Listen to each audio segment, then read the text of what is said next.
अधिक मास की कथा। एक समय की बात है, एक गांव था। उस गांव के एक घर में सास और बहू दोनों बड़े प्यार से रहते थे। जब अधिक मास का महीना आया तो सास ने बहू से कहा, बहू कल से अधिक मास लग रहा है, मैं रोज सवेरे अधिक मास नहाऊंगी। इस पे बहू जिज्ञासा बस अपनी सास से पूछ बैठती है कि माँ जी ये अधिक मास क्या होता है, मुझे भी बताओ। बहू, जिस महीने संक्रांति नहीं होती, मतलब कि जब सूर्य एक राशि से दूसरे राशि में प्रवेश नहीं करता और वह महीना 2 बार आता है तो उसे अधिक मास कहते हैं, और यह 3 वर्ष में एक ही बार आता है। इस अधिक मास को पुरुषोत्तम मास भी कहते हैं। यह मास भगवान श्री कृष्ण को बहुत प्रिय है, इसीलिए हमें इस मास में सवेरे सवेरे उठकर स्नान आदि करके नारायण, तारायण और पारायण करनी चाहिए। तो बहू और भी जिज्ञासा बस पूछती है कि माँ जी ये नारायण, तारायण और पारायण कैसे किया जाता है। तो सास समझाते हुए बोली कि सवेरे सवेरे ब्रह्म मुहूर्त में उठकर नदी या तालाब में स्नान करो। उसके पश्चात वहीं पर सूर्य भगवान को जल देते हुए नारायण अर्थात सूर्य नारायण को जल चढ़ाओ और साथ में ध्रुव तारा का दर्शन करो, जिससे नारायण और तारायण दोनों हो जाते हैं। फिर घर लौटकर पूजा आदि करके रामायण और भागवत का पाठ करो, जिससे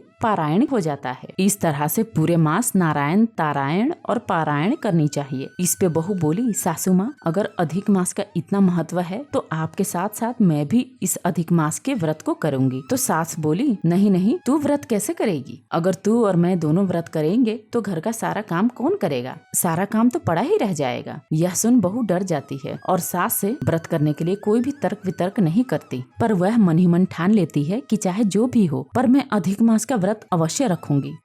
अगले दिन सास सवेरे सवेरे स्नान करने के लिए उठ जाती है।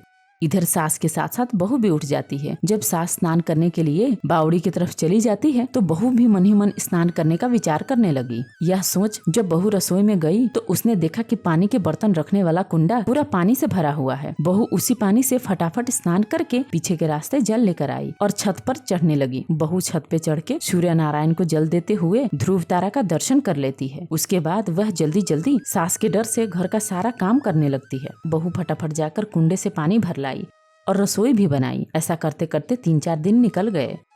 अगले दिन बहू नारायण और तारायण करके कुएं पे पानी भरने जाती है। जब पानी भर लेती है और बेवड़ा उठाने लगती है तो वह उससे नहीं उठता। उसने बहुत प्रयास किया पर बेवड़ा अपनी जगह से नहीं हिला। अब बहू सोच में पड़ जाती है, आज इसे क्या हो गया? प्रतिदिन तो मैं इसे उठा ले जाती हूँ पर आज पता नहीं क्यों ये उठ नहीं रहा। ऐसा कहते हुए जब बहू नजर घुमाती है तो उसे पास में एक नौजवान दिखाई देता है। बहू उस नौजवान को इशारे से बुलाती है। नौजवान वहाँ आता है और बहू का बेवड़ा उठवा देता है और बेवड़ा उठवाने के बाद कहता है, सास नहावे उंडे और बहू नहावे कुंडे। बहू यह सब सुनती है पर वहाँ से गुपचुप बेवड़ा लेकर चली जाती है। अगले दिन फिर से बहू से बेवड़ा नहीं उठता और वह नौजवान कुएं के पास ही होता है तो बहू उसे बुलाकर बेवड़ा उठवा लेती है। बेवड़ा उठवाने के बाद वह नौजवान फिर से कहता है, सास नहावे उंडे और बहू नहावे कुंडे। बहू यह सुन के फिर से चली जाती है। अब प्रतिदिन ऐसा होने लगता है कि बहू से बेवड़ा नहीं उठ पाता और वह नौजवान बेवड़ा उठवाता है। ऐसा करते करते 3-4 दिन बीत जाता है। एक दिन जब वह नौजवान कहता है कि सास नहावे उंडे और बहू नहावे कुंडे तो बहू नौजवान से बोली कि तुम प्रतिदिन ऐसा क्यों बोलते हो? तो वह नौजवान बहू से बोला कि क्यों, तुम नहाती तो हो रोज ही कुंडे के पानी से। तो इस पे बहू आश्चर्य से पूछती है, यह बात तुम कैसे जानते हो और तुम्हारा नाम क्या है? तो नौजवान बोला, मैं सब जानता हूँ। तो इस पे वह सोच में पड़ जाती है कि शायद मैंने ही किसी दिन बड़बड़ा दिया होगा जिसकी वजह से उसने सुन लिया होगा। फिर से बहू ने युवक से उसका नाम पूछा कि बताओ तुम्हारा नाम क्या है? तो युवक बोला कि मेरा नाम जानकर तुम क्या करोगी? मैंने तुम्हारा काम कर तो दिया, अब तुम मेरा नाम क्यों जानना चाहती हो? यह सुन बहू चुपचाप चली जाती है। पर एक दिन बेवड़ा उठवाते समय वह युवक बहू को अपना नाम दामोदर बताता है। अब बहू जब भी बेवड़ा उठवाती तो उसे उसके नाम से ही बुलाती थी। इधर अधिक मास पूरा होने को आता है तो सास बहू से कहती है कि बहू कल अधिक मास पूरा हो रहा है, कल मैं जोड़ा जिमाऊंगी तो तू ऐसा करना कि कल 5 पकवान बना लेना। यह सुन बहू चिंता में पड़ जाती है और सोचने लगती है कि हे नारायण, अधिक मास तो मैं भी करती हूँ, मैं कहाँ से जोड़ा लाऊंगी? यह सोचते हुए बहू पूरी रात चैन से सो नहीं पाती। बहू सवेरे उठ नारायण, तारायण और पारायण करके पानी लेने के लिए कुएं पर जाती है। जब वह कुएं पर जाती है तो उसे दामोदर फिर से वहीं मिलता है।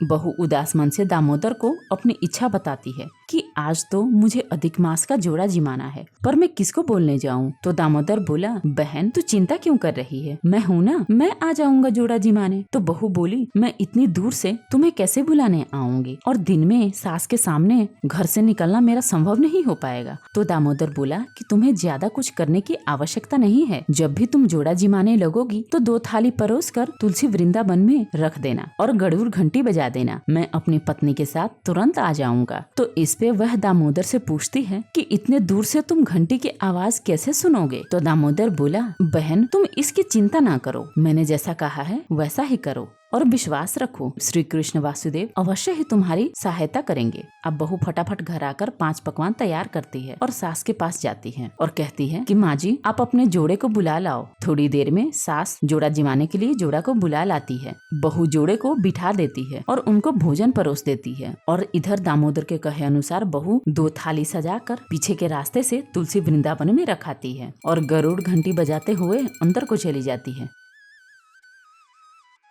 ऐसा करते ही दामोदर अपनी सुंदर पत्नी के साथ पीछे के रास्ते से घर के अंदर आ जाता है और रसोई में जोड़ा जीमने के लिए बैठ जाता है। बहू अब दोनों तरफ से भाग भाग कर परोसती है। थोड़ी देर बाद जब सास का जोड़ा जीम लेता है तो सास जोड़े को वस्त्र, फल इत्यादि दान देते हैं। यह देख जब बहू रसोई में आती है तो सोच में पड़ जाती है। बहू को सोच में पड़ा हुआ देख दामोदर कहता है, क्या हुआ बहन, अब तो जोड़ा भी जीम लिया, तुम फिर भी चिंतित दिखाई दे रही हो। तो इस पे बहू बोली कि मेरे पास तुम्हें दक्षिणा में देने के लिए कुछ भी नहीं है और बिना दक्षिणा दिए व्रत पूर्ण कैसे होगा? तो दामोदर बोला कि अरे तो इसमें इतनी चिंता क्यों कर रही हो, तुम जाकर तुलसी वृंदावन से थोड़े तुलसी के पत्ते ले आओ और वही पत्ते हम दोनों को दान में दे दो। बहू ने वैसा ही किया। तुलसी वृंदावन से जाकर कुछ तुलसी के पत्तियां ले आई और दामोदर को दान में देने लगी। बहू जैसे ही तुलसी के पत्ते दान में देने लगी तो वह स्वर्ण मुद्रा में बदल गए। यह देख बहू आश्चर्य में पड़ गई और बोली कि यह कैसे हुआ? तो दामोदर बोला, तुम बहुत भोली हो, कहकर वह अपने असली रूप में प्रकट हो गए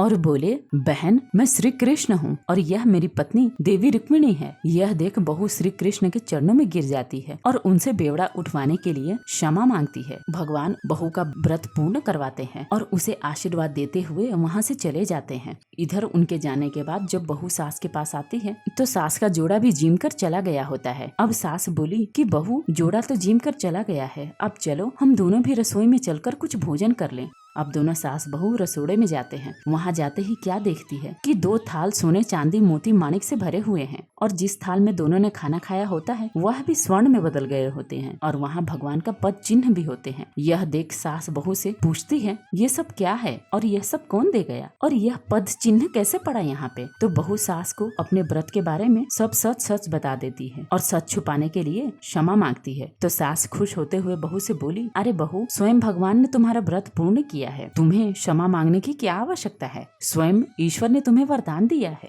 अब से तुम्हें छुपाकर व्रत करने की कोई आवश्यकता नहीं है। हम दोनों सास बहू इकट्ठे व्रत रखा करेंगे। कहते हुए भगवान श्री कृष्ण को मन से प्रणाम करती है। हे वासुदेव, जैसे बहू का व्रत पूर्ण किया वैसे सबका करना, जैसे बहू को दिया वैसे सबको देना।